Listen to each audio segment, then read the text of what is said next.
अस्सलाम वालेकुम। खालिद सैफुद्दीन आपके साथ 25 नवंबर की कॉल लेकर। सबसे पहले हम एक बात मैं आप लोगों से करना चाहूँगा कि प्रोफेशनल ट्रेडर्स मैं समझता हूँ उसमें ये खुसूसियात होती हैं, जिसने सीखा होता है कि एग्जॉस्शन जो है, जिसको मैं कहता हूँ थकावट, बुल्स हों या बियर्स की थकावट कब आती है?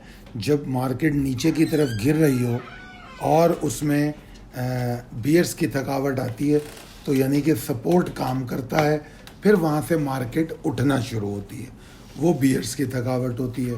तो ये आम तौर पे देखी जाती है सपोर्ट लेवल के पास। उसी तरह बुल्स की थकावट वहाँ होती है जो आम तौर पे रेजिस्टेंस लेवल के पास देखी जाती है, और हम जो है वहाँ उसको एनालाइज करते हैं, और अगर हमें वो थकावट नज़र आती है तो हम प्रॉफिट टेकिंग करते हैं या शॉर्ट ऑन स्ट्रेंथ करते हैं। और बियर्स की थकावट जब आती है तो हम उसमें बाइंग करते हैं और शॉर्ट कवरिंग करते हैं। तो ये दोनों अमल दोनों जगहों पे होते हैं। अब ये हर कॉल में हर दफ़ा आपको समझाए नहीं जाते, जब लेवल दिए जाते हैं और बताया जाता है। जैसा कि मिसाल दूंगा मैं, थोड़ा सा हम जंप करके आज के सेशन पे पहले चले जाते हैं। जैसे आपको कल की कॉल में बताया गया था कि 44,802 के नीचे ट्रेड करेगी, तो 44,440 को टारगेट करेगी। तो यहाँ पर दो एरो बताए गए हैं, जिसमें बताया गया कि अगर शॉर्ट किया आपने 802 के तोड़ने पर, तो आप उसको 440 पे कवर कर सकते थे, और 440 पे आप बियर्स की एग्जॉस्शन को जांचते हुए बाय कर सकते थे। और इसका वाज़े मुजाहरा आज हुआ कि वहाँ पे बाइंग होती है। और मैंने मिड डे कॉल में बताया भी था कि ज़बरदस्त वॉल्यूम इंक्रीज हुए, और फिर मार्केट 800 के लेवल की तरफ दोबारा आई। न सिर्फ दोबारा आई, उससे ऊपर गई 44,984 तक। उसके बाद मगर उसका दौरानिया बहुत कम रहा, और फिर वो नीचे आई। जब नीचे आई, अब यहाँ पर मैं ट्रेडिंग ऑन लेवल को डिस्कस कर रहा हूँ। If you are smart enough, तो जब दोबारा वो 44,802 765 को तोड़ रही थी, तो आप फिर शॉर्ट कर सकते थे। अब आप शॉर्ट करते तो फिर आपका टारगेट वही 44,440 होता। मगर चूंकि मिड डे कॉल में ये बता दिया गया था, और जो आपको मिड डे अपडेट्स मिलती हैं दौरान इस सेशन, उसमें ये बताया भी गया था कि अगर बाइंग होगी तो 44,500 और 600 के लेवल के बीच में होगी। अब जो बियर्स एग्जॉस्ट होंगे या तो इस लेवल पे होंगे, और अगर नहीं होते इस लेवल पे एग्जॉस्ट, तो फिर ये 44,440 को तोड़ देंगे। ये बात वाज़ेह कर दी गई, और ऐसा ही हुआ। उन्होंने 44,440 को तोड़ दिया। इसके रीज़न कुछ और भी बने, वो हम बाद में डिस्कस करते हैं। वापस चलते हैं अपने लेसन पे। तो ये बात तो आपको समझ में आ गई कि बियर्स एंड बुल्स की एग्जॉस्शन को लेवल्स के पास देखा जाता है। बियर्स की एग्जॉस्शन सपोर्ट के पास चेक की जाती है, बुल्स की एग्जॉस्शन रेजिस्टेंस के पास चेक की जाती है। उसके बाद आगे मैंने लिखा है कि वो मज़ीद ये समझते हैं, जो प्रोफेशनल ट्रेडर्स हैं, कि बुल्स या बियर्स की पावर कितनी है स्टॉक में, जैसे स्टॉक को वो ख़रीद रहे हैं या बेच रहे हैं, और उसी वक्त जिस वक्त वो स्टॉक में बुल्स और बियर्स की पावर को देख रहे होते हैं, तो साइमल्टेनियसली वो कंपेयर करते हैं इंडेक्स में बुल्स एंड बियर्स की पावर से।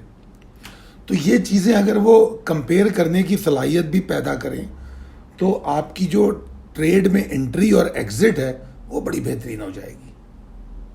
ठीक है ना? तो जो ट्रेड में आपकी एंट्री और एग्जिट है वो ज़बरदस्त हो जाएगी। ठीक है जी? तो यही बात मैंने यहाँ समझाने की कोशिश की है।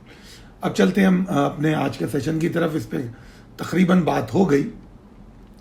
सिर्फ एक बात जो इसमें ज़्यादा हुई वो ये है, जो मैंने नहीं की अभी, वो ये कि 44,802 की तरफ जब गया वो नीचे से ऊपर, तो उस वक्त ये एरिया सप्लाई जोन बन गया। क्यों बन गया सप्लाई जोन? जनाब, जब मार्केट में हम आज सुबह ट्रेड करने लगे थे तो यही लेवल हमारा शॉर्ट जोन था। हमने इस लेवल के नीचे शॉर्ट किया था। क्या मतलब इसका? कि ये सपोर्ट था, इसके टूटने पे हमको शॉर्ट करना था। तो जब सपोर्ट थी और इंडेक्स उसके नीचे आ गया, तो जब इंडेक्स दोबारा ऊपर गया तो वो सपोर्ट रेजिस्टेंस बन चुकी थी, यानी कि सप्लाई जोन बन चुकी थी। तो जब हम नीचे से ऊपर की तरफ गए तो हमने इस सप्लाई जोन को, जब इसके वैसे तो हम 984 तक गए, 44,984 तक हाई बना, तो बेस्ट सोल्यूशन ये था कि 44,802 के नीचे स्टॉप लॉस लगा के फिर बैठते आराम से। ठीक है। दूसरी अहम बात जो आपको बतानी थी वो लो है। जो पहला लो था उसके बारे में मैंने मिड डे कॉल में कहा था कि मेरे लिए ये अहम नहीं है क्योंकि ये शार्प लो है। मगर जो दूसरा लो बना 44,207 का, जो आज के दिन का लो भी कहलाएगा, वो जो लो बना वो इग्नोर करने वाला नहीं था। क्यों नहीं था? इसलिए कि मार्केट आराम आराम से नीचे आई और अपना पूरा वेटेज वो साबित कर चुकी थी। तकरीबन पूरा दिन गुजर गया था और सारी सेंटिमेंट्स उसमें समा चुके थे। उसके बाद मार्केट ने 44,440 को जब तोड़ा तो अब ये इग्नोर करने वाली बात नहीं है।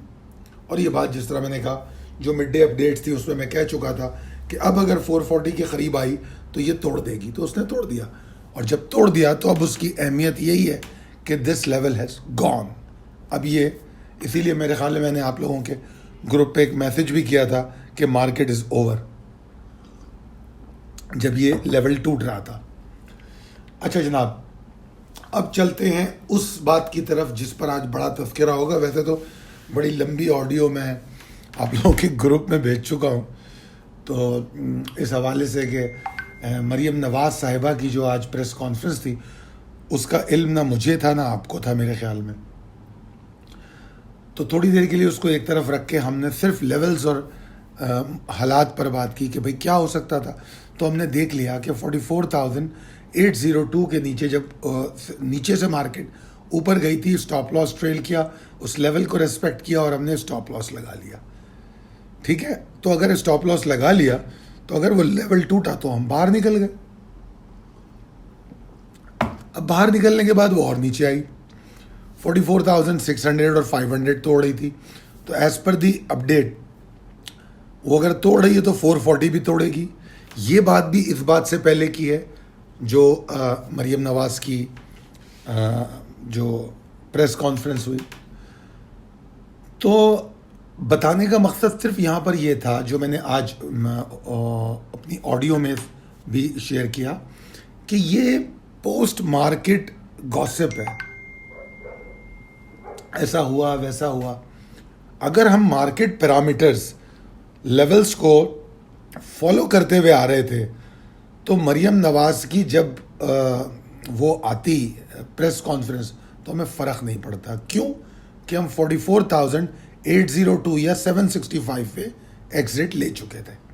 अब आ जाए प्रेस कॉन्फ्रेंस, तोड़ दे 440, हमें क्या फ़र्क पड़ता है? ठीक है ना। मगर मैंने उस ऑडियो में कहा कि धुआंधार तकरीरें होंगी कि जनाब अच्छी खासी मार्केट थी, मरियम नवाज़ की प्रेस कॉन्फ्रेंस से बर्बाद हो गई। मैं ये नहीं कह रहा कि मरियम नवाज़ की प्रेस कॉन्फ्रेंस असरअंदाज नहीं हुई, बिल्कुल हुई, इसमें तो कोई दो राय नहीं है, ज़रूर हुई। मैं तो बताना ये चाह रहा हूँ कि उसका सद्देबाब हम कैसे कर सकते थे, क्योंकि मेरे लिए अहमियत इस बात की है कि हम अपना बचाव कैसे करते हैं। क्योंकि ये जो पॉलिटिकल इवेंट्स हैं ये तो चलते रहेंगे, इनका क्या जाता है हमारे फ़ायदे नुकसान से।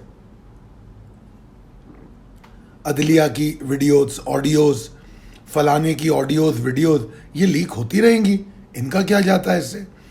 हुकूमत, अपोजिशन की अव्वलीन कोशिश होगी गवर्नमेंट से हुकूमत छीन ले, गवर्नमेंट की पूरी कोशिश होगी अपनी हुकूमत को बचाए, ये चलता रहेगा। आज मैं शाम को देख रहा था कि इधर इनकी प्रेस कॉन्फ्रेंस हुई, उधर से उनकी प्रेस कॉन्फ्रेंस शुरू हो गई। उन्होंने उनकी वीडियो पे बात की, इन्होंने अब इनकी साकिब निसार की वीडियो पे बात करनी शुरू कर दी। तो मुख्तलिफ जगहों पे मुख्तलिफ लोग बस माइक के आगे खड़े हुए थे और बोले जा रहे थे, ठीक है ना। तो ये चीज़ें मामलात को ख़राब तो कर रही हैं, क्योंकि इन्वेस्टर इसको कंसिडर करता है और इससे शॉर्ट टर्म पैनिक या वॉलेटिलिटी ज़रूर पैदा होती है, और वो आज हुई। एनीवेज, हमारे लिए ये गैर अहम इसलिए हो गई थी कि अगर हमने लेवल को फॉलो कर लिया है तो हम इसको भी हैंडल कर सकते थे। आगे चलते हैं, possibilities and strategies as per technical chart. मैं ये समझता हूँ कि आज की एफर्ट्स बुल्स एंड बियर्स की बहुत अच्छी थी, वॉज वेरी गुड। और मैं समझता हूँ कि जो वो 44,800 जिसके बारे में हम डिस्कस कर चुके थे कि इसके ऊपर रुकना बहुत ज़रूरी है। अगर ये जो सप्लाई जोन था, सॉरी जो बाइंग एरिया था 44,440 वाला, कि अगर इस पे सपोर्ट मिल गई है तो ये कंफर्मेशन या अटेस्ट उस वक्त होगी अगर ये 44,802 के ऊपर रुके। और मैंने यहाँ तक कह दिया था कि अगर ऐसा हुआ तो मार्केट जो है आप क्लोजिंग भी पॉजिटिव देख लेंगे, ये मिड डे कॉल में कह चुका हूँ। और अगर इसके नीचे क्लोज होती है तो डिप्रेशन है। तो अब आप उठा के देख लें मार्केट को। मार्केट जो मोमेंटम बनाया था उसने 44,440 से, उससे वो ऊपर गई, 984 का हाई बनाया, वहाँ पर वक्त नहीं गुजार सकी, सस्टेन नहीं कर सकी, 44,800 को तोड़ा तो बस बात ख़त्म हो गई। तो हमें डिप्रेशन में रहना था। उसके बाद फिर मार्केट जो है आप देख रहे हैं कि सो फार अब इस हफ्ते का मवाजना करें 2,125 पॉइंट्स हम लॉस कर चुके हैं। बहुत होते हैं, बहुत होते हैं। मतलब बियर्स के मोमेंटम को बढ़ाने के लिए 2,125 पॉइंट्स क्वाइट इनफ। 3 सेशन में, सिर्फ 3 सेशन में एवरेज देखें तो 700 पॉइंट पर डे बनता है, बहुत ज़्यादा है, ठीक है जी। मगर इसको देखते हुए आप ये फैसला कर सकते हैं कि ये राइट कंटिन्यू करेगी, बिल्कुल कर सकती है। तो अब इसका हमारी स्ट्रेटजी क्या होनी चाहिए? नंबर 1, 44,394 के नीचे ट्रेड करेगी तो ये कंटिन्यू करेगा, कोई एक्साइटमेंट नहीं होने जा रही। अगर इसके नीचे रहती है, नीचे रहती है, नीचे खुलना या शार्प नीचे जाके ऊपर आना वो एक अलहदा बात है। इसके नीचे नीचे रहती है तो मार्केट अपने प्रेशर को कंटिन्यू करेगी। ये एक सिनेरियो हो गया। दूसरी बात मैंने आगे कही है कि आप जो है प्री ओपनिंग सेशन में अपनी बाइंग को टारगेट कर सकते हैं। ये बात मैंने कही है। क्यों कही है? वो इसीलिए कही है कि मुझे बहुत हद तक इस बात की उम्मीद है कि कल मार्केट अगर नीचे खुलती है तो वो रिकवरी लेने की कोशिश करेगी इमीडिएटली। इमीडिएट का मतलब समझ लीजिए 10 साढ़े 10 तक रिकवरी लेने की कोशिश करेगी।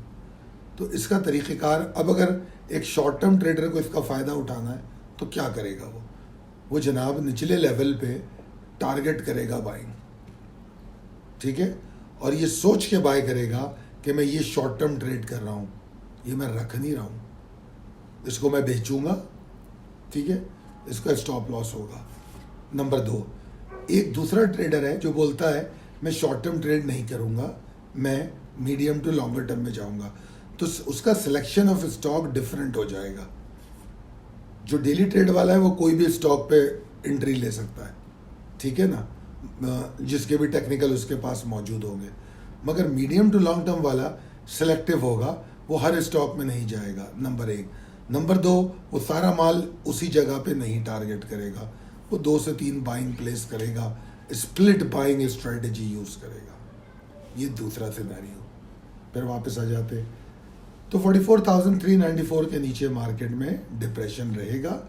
और आसान लफ्ज़ों में अगर मार्केट 44,440 और 535 के ऊपर रुकती है तो हम ये समझेंगे ये जो 2125 वाला सेलिंग प्रेशर है, 2125 पॉइंट्स का जो सेलिंग प्रेशर है वो कम होने जा रहा है। कौन सा लेवल? एरिया है पूरा 100 पॉइंट का, 44,440 से लेके 44,535। इस एरिया के ऊपर ऊपर अगर इंडेक्स रुकता है तो हम समझेंगे कि प्रेशर कम होने जा रहा है।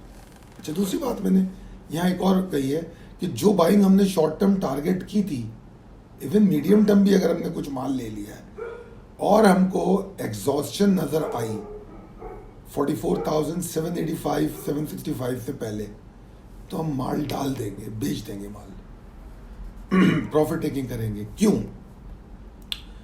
क्योंकि प्रायर और प्रिवेलिंग ट्रेंड जो है वो मंदी है। क्या कोई इसमें शक की गुंजाइश है? 3 सेशन में 2125 पॉइंट्स, कोई शक की गुंजाइश है? शदीद मंदी है। तो जब मार्केट का ट्रेंड मंदी का है तो हम कोशिश करेंगे कि माल बेच दें, फिर दोबारा नीचे ले लेंगे। मार्केट अगर संभल रही है तो हाई वॉलेटाइल बैंड इसका है, तो ये 150 पॉइंट नीचे तो मुझे फिर माल दे देगी, कोई इशू ही नहीं है। अगर 765 तक जाती है 44,765 तक, तो 44,600 650 तक दोबारा आ जाएगी, मैं फिर ले लूँगा माल, कोई मसला थोड़ी है। तो इस बात को समझते हुए ट्रेड करेंगे। और यहाँ पर आखिर में एक बात कही है कि do not enter in intraday longs if find index below 44,328। ये किस हवाले से कहा जा रहा है? जिस तरह भी मैंने समझाया था ना कि अगर वो जो मेरा जो पहला सिनेरियो है कि मार्केट डिप पे खुलती है, टारगेट बाइंग होती है और 10:15 बजे मार्केट रिकवर हो जाती है, 10:15 10:30 पे रिकवर होना शुरू हो जाती है। तो यहाँ पर उस वाली बात पर इंडिकेट किया जा रहा है कि अगर 10:15 10:30 के बाद भी मार्केट 44,328 के नीचे है तो अब हम कोई मजीद लॉन्ग से परहेज करेंगे, कोई लॉन्ग नहीं करेंगे। अगर कोई टारगेटेड लॉन्ग कर लिया है तो उसको स्टॉप लॉस लगाएंगे, नया लॉन्ग कोई नहीं करेंगे। ठीक है जी। तो ये मैंने बड़ी तफसील से आपको समझाया है, उम्मीद करता हूँ कि आपने इसको अच्छी तरह समझ लिया होगा। दुआ करूँगा कामयाब ट्रेड करें। दुआ फरमाइए हमारे लिए और अपना भी बहुत ख्याल रखिए। बहुत शुक्रिया। अल्लाह हाफ़िज़।